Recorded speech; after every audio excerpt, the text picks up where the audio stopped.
So here we are in 2019, and this presentation is going to talk about 1911. And we're now facing the same difficulties in 1911 that we face today. And how proud am I to see a local MP here today at Gavin. And what we had to do then, the Ulster Volunteer Force, unionism as a whole, got behind our political leaders. And this will come apparent in my speech.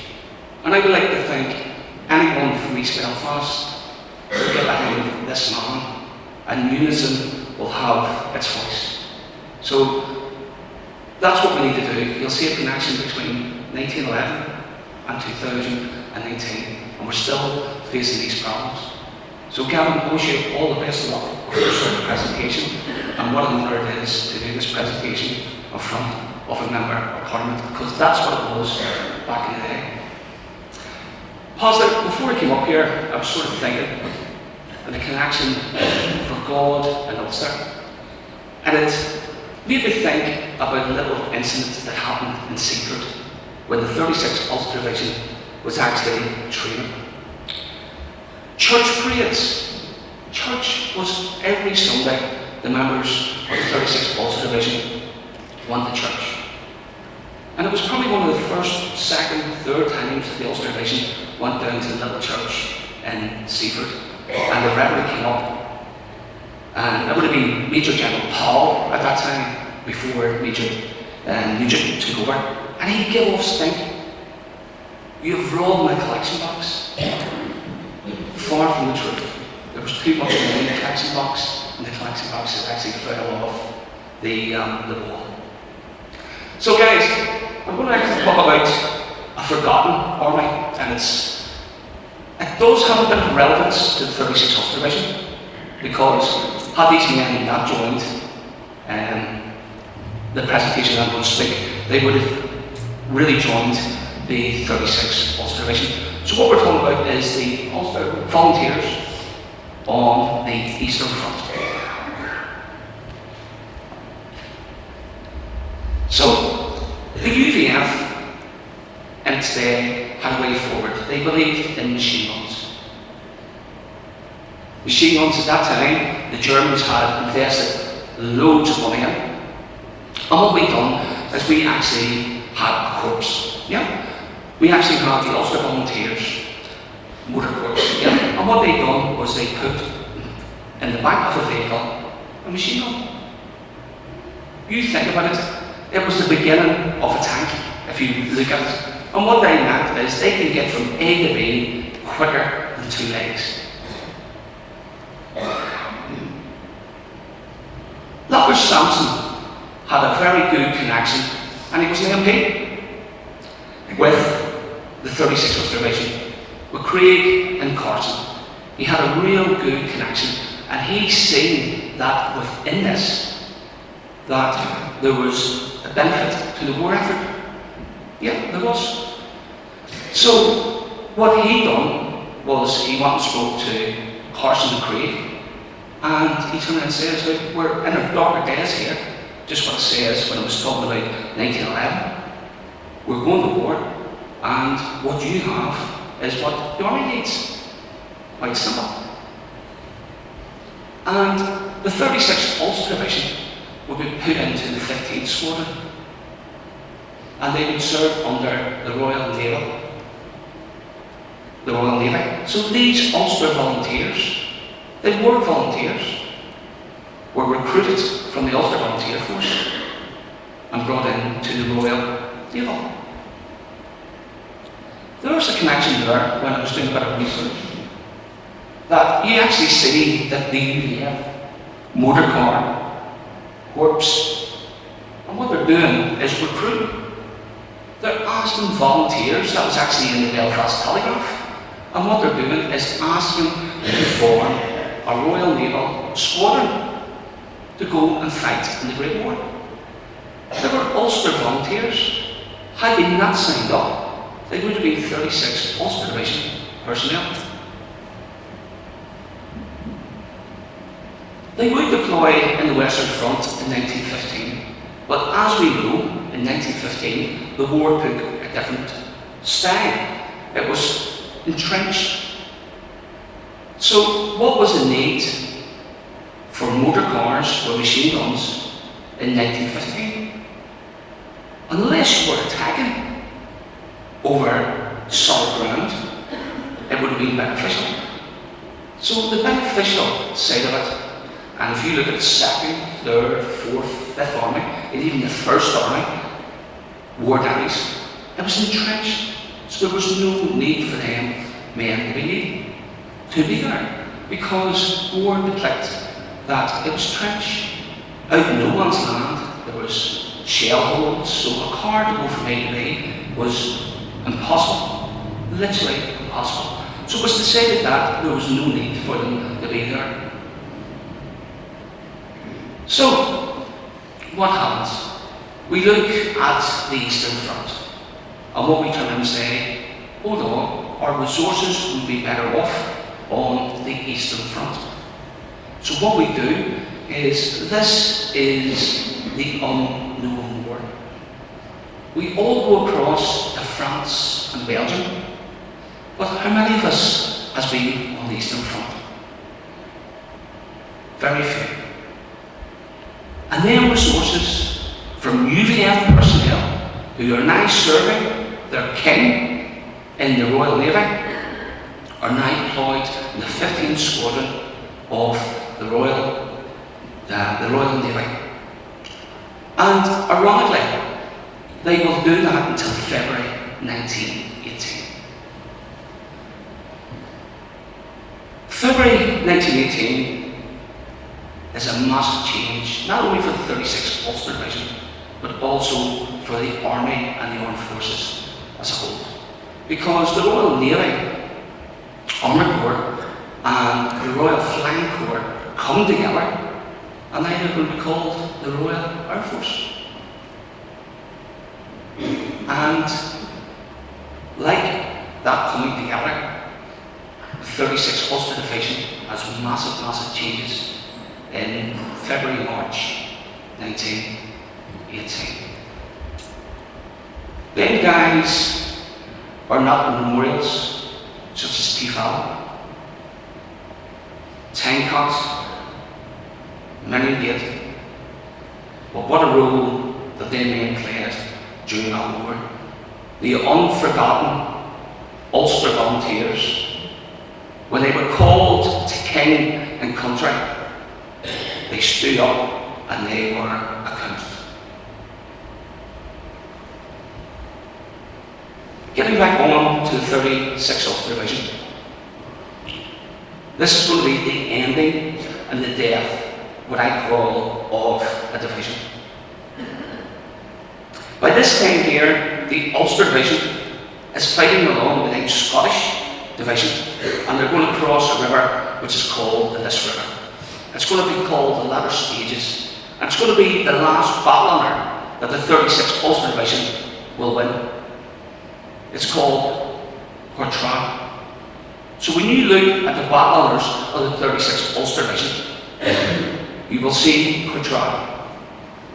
That is the last battle honour that these guys will win. We all know about the song. We all know about the scenes. Do we know about Linemark, Canberra, St Quentin, Rosiers, Camel, Razines 1918?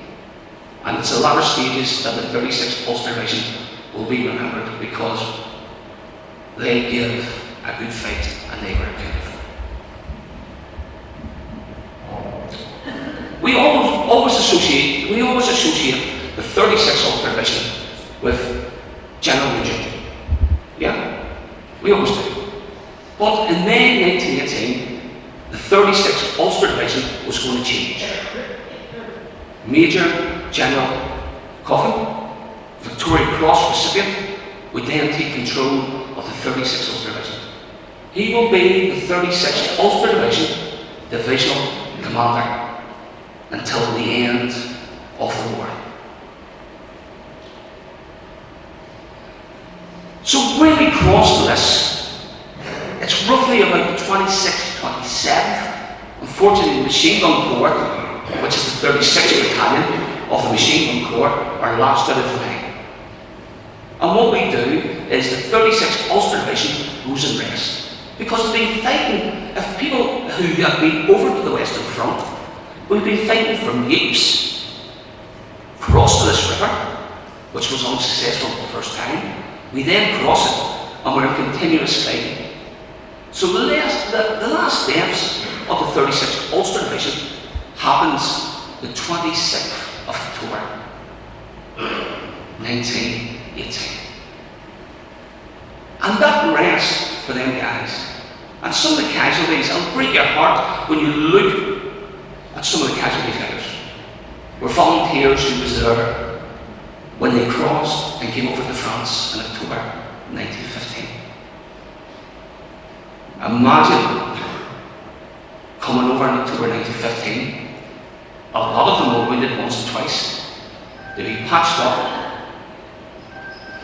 by our nurses and our doctors, and I think that's the role that women have to be recognised for as well, because when we talk about the Great War, we always talk about men. And when they were patched up, they come back over and they fall on the last day of battle.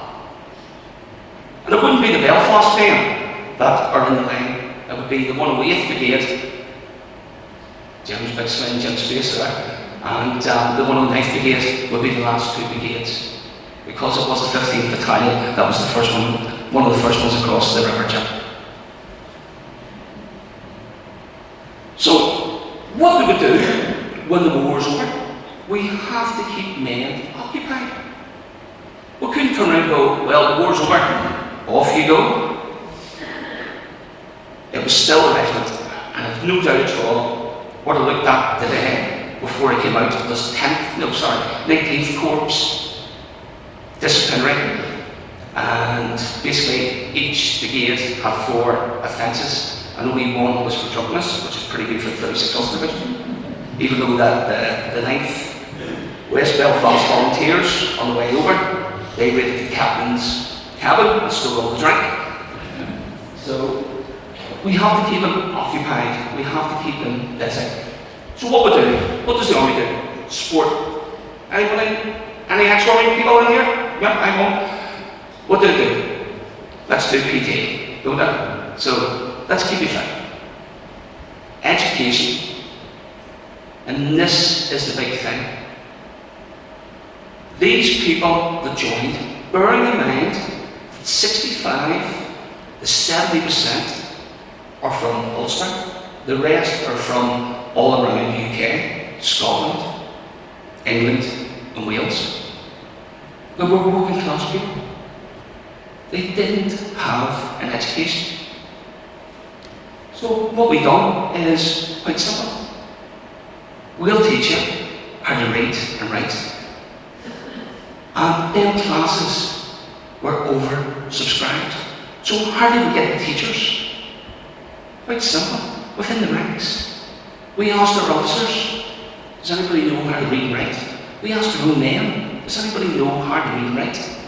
And what we've done was we got them together to have education classes, to give them a chance when they left to have a little bit of education. Specialised military training. This is the thing that gets me, because when you read the war diaries and you look into it, some of these soldiers want to be career soldiers. But you know what they had to do? They had to reapply for their post. They had to reapply for their post. So what we've done is, such as our trench mortars, our machine gunners, our mill bombs, we had specialised military training. Then we still have to enforce a wee bit of discipline in the guys. So what we had was the usual kit inspections, drill, which I'm sure they all loved back in the days, saying the war's over, why are we doing this? But there still has to be military discipline installed. And lastly, church parades. Anybody who reads war diaries, when they're not in the trenches every Sunday, it's a church parade. thing happened in 1919 when a cheeky little prince arrives at the gates of the barracks of the 36th Ulster Division. It's called Prince Albert. And it's snowing. And he calls up and he has a wonderful time with the 36th Ulster Division. And if you look at the war diaries in that time, some of them have ceased. But the ones that do will tell you about the time that they had with Prince Albert. They had a wonderful time in Moscow with him. They brought him into the officers' mess. But an interesting fact is that he actually says, the best times I had was outside the mess. So what does that tell you? There were always sing bangs and sing songs outside the mess, outside their formal engagements. And Prince Albert was very, very fond of the 36th Ulster Division. February 1919, demobilisation. The Ulster Division is going to be no more. What we're doing is descale. We don't let the boys go all at once. We don't go, right, that regiment go. We start scaling it down. It's going to be the death of the 36th Ulster Division. However, the 12th Battalion of the Royal Irish Rifles, yes Jim, explain your face again, Central Antrim, are deployed to the British Army on the Rhine.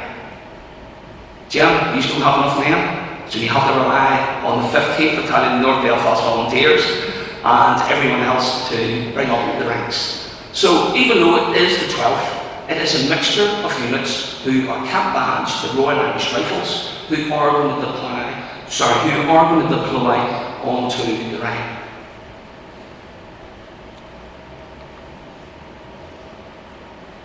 As demobilisation happens, it's well underway.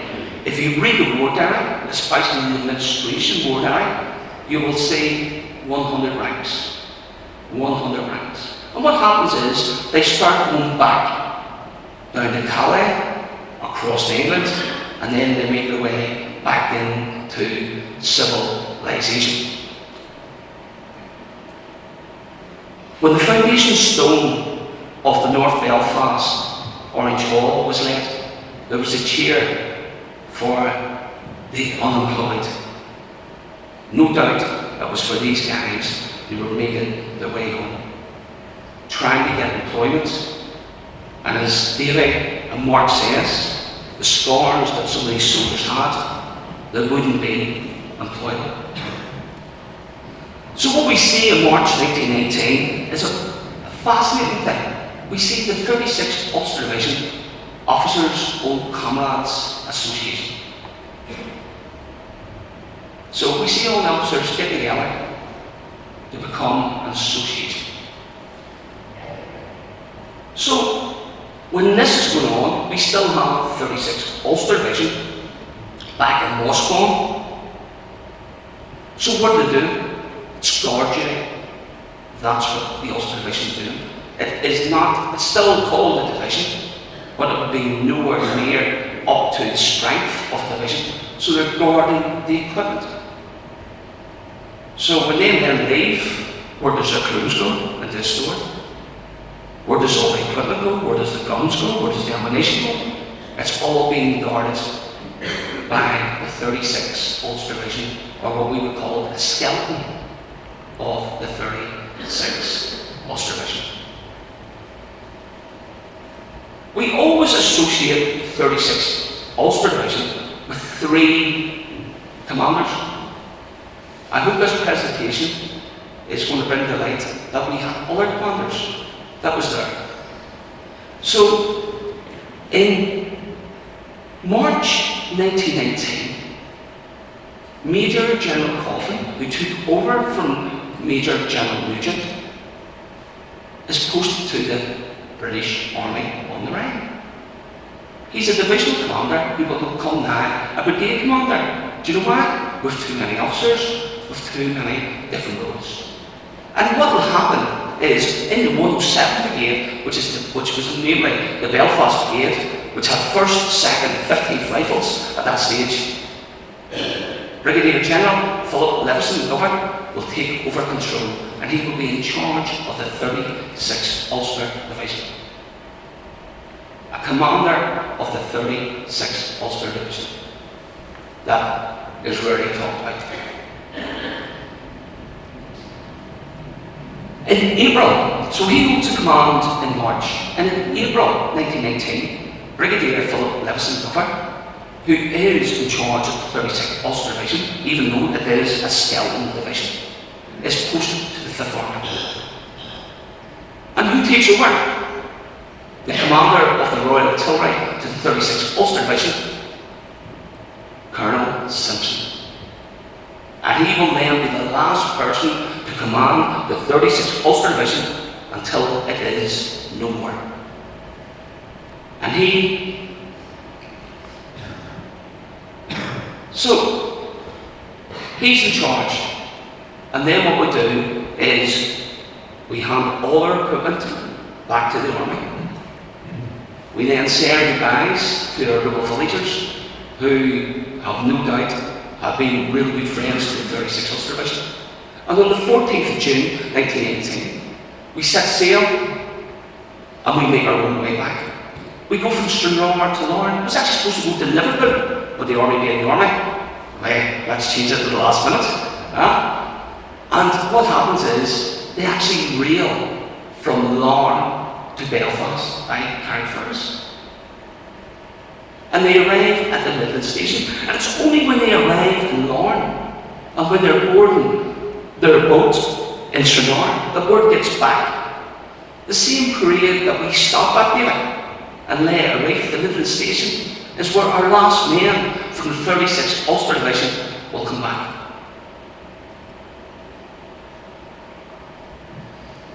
The death of the division.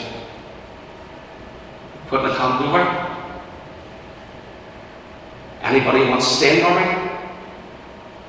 It's laughable really when you think about it. You have to apply for a permanent position. Some of these guys who didn't want to be soldiers had seen that there was a career on being a soldier.